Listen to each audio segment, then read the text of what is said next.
He wore sharp suits, drove fancy cars, and ran a criminal empire worth millions, all before he was 30.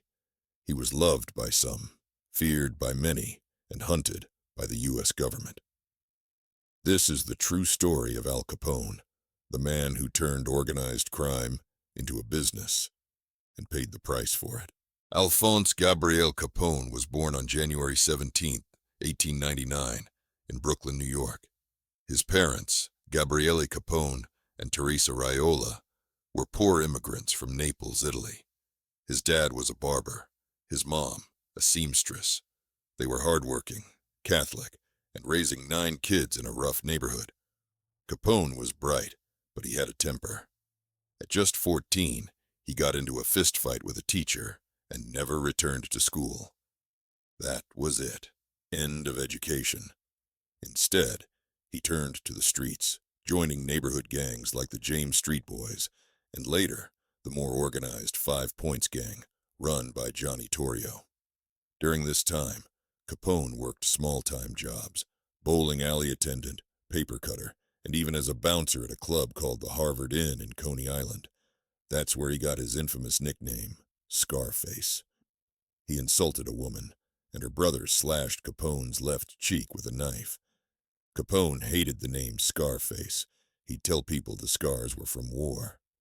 In 1919, Johnny Torrio moved to Chicago, and soon after, called Capone to join him. Chicago was a city of opportunity and chaos. Prohibition had just begun, and booze became the most valuable illegal product on the streets. Torrio worked for the South Side Gang, headed by James Big Jim Colosimo. But Colosimo didn't want to get into bootlegging, so Torrio had him killed. No joke. That hit cleared the way for bootlegging profits, and Torrio, with Capone as his enforcer, got rich fast. Capone had a reputation. Smart. Ruthless. He wasn't just muscle. He had business brains. He married May Coughlin, an Irish girl, and had one son, Sonny. In 1925, after Torrio was shot in an assassination attempt, he handed the empire to Capone, who was just 26 years old. By the late 1920s, Capone was running an empire worth an estimated $100 million a year. That's over $1.5 billion today. And it was all illegal. Bootlegging, gambling, prostitution, extortion. He lived like royalty, a mansion in Palm Island, Florida, armored Cadillacs, and bodyguards everywhere. But what made him unique? He was flashy, friendly with reporters. He donated to charities and opened soup kitchens during the Great Depression. Many Chicagoans saw him as a Robin Hood figure. But make no mistake, Capone was violent. He crushed rivals without hesitation. His gang war with George "Bugs" Moran led to one of the most infamous events in mob history.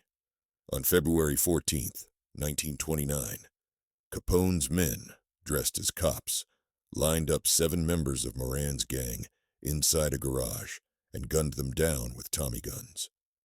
Capone claimed he was in Florida at the time, and yeah, legally speaking, they could never prove he ordered it.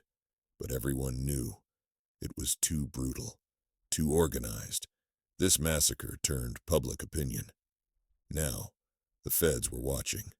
The press wasn't charmed anymore, and President Herbert Hoover personally told law enforcement, "Get Capone."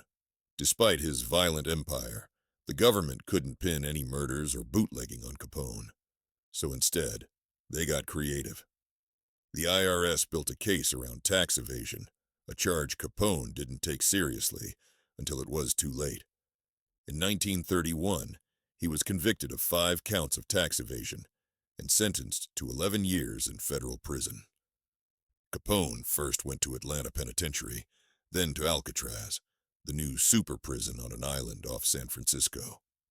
No favors, no special treatment, no bribes, and in Alcatraz, Capone started to unravel. Years of untreated syphilis had reached his brain. He became paranoid, confused, and ill. At one point, he was talking to himself in his cell about being haunted by the ghost of Jimmy Clark. one of the men killed in the Valentine's Day Massacre. In 1939, after serving 7 years, Capone was released early due to his declining health. He returned to his mansion in Palm Island, Florida, but the Al Capone everyone feared was gone. He was mentally diminished, barely aware of what was going on around him. He spent his days fishing in the backyard and wandering the grounds in a bathrobe. On January 21st, 1947, he suffered a stroke. He recovered briefly, but then came pneumonia. Capone died 4 days later, on January the 25th, 1947, at the age of 48. He was buried in Mount Carmel Cemetery in Illinois, next to his father and brother. Al Capone wasn't the first gangster, and he wasn't the last, but he was the face of the American underworld, a man who lived loud, ruled with fear, and fell from the top without a single bullet. His story is a warning.